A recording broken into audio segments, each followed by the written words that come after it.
Berikutnya, polemik beras premium oplosan masih bergulir. Sejumlah pabrik pengoplos didapati.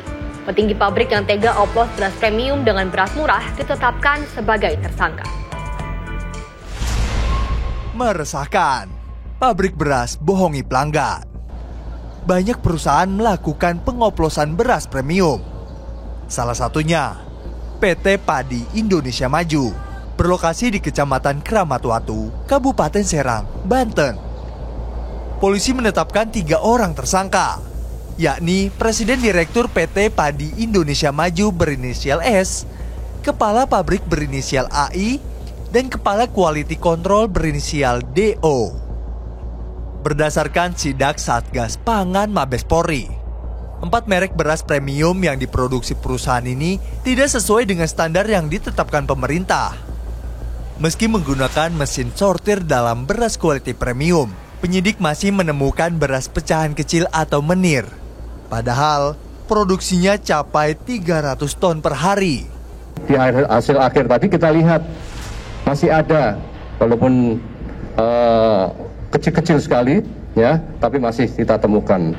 Dan itu menjadi evaluasi untuk pihak pabrik untuk dibuat sistem bagaimana caranya supaya pecahan ini tidak bisa masuk lagi ke dalam produk yang nantinya akan dikemas dan nantinya akan dijual kepada masyarakat. Polisi pun menyita sebanyak 58 ton beras dan mesin pengolah beras premium sebagai barang bukti guna penyelidikan lebih lanjut. Tim penyidik juga menemukan fakta bahwa dari 20 orang petugas quality control, hanya 1 yang telah mengantongi sertifikat resmi. Di mana kemungkinan ada kesalahan itu akan menjadi tanggung jawab kami untuk melihat kembali. Tapi secara proses, di mana melihat dikeluarkan sudah ada prosesnya. Jadi memang proses pengeluaran ini sudah ada, itu di notary shifter, ada 2 tahap.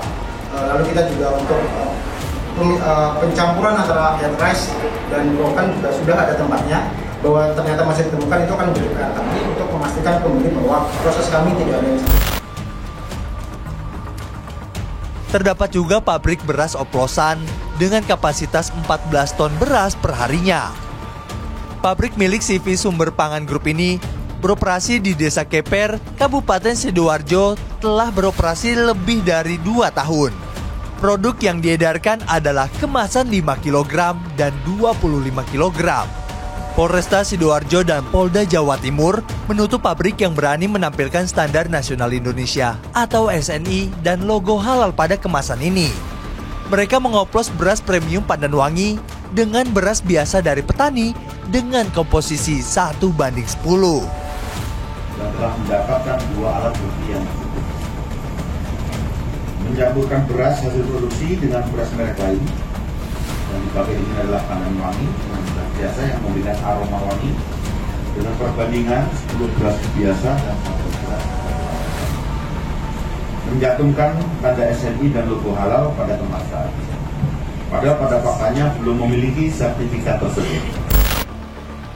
Polisi sudah menetapkan pemilik perusahaan, MLH, sebagai tersangka dan bakal dijerat Undang-Undang Perlindungan Konsumen hingga pangan dengan ancaman hukuman 8 tahun penjara.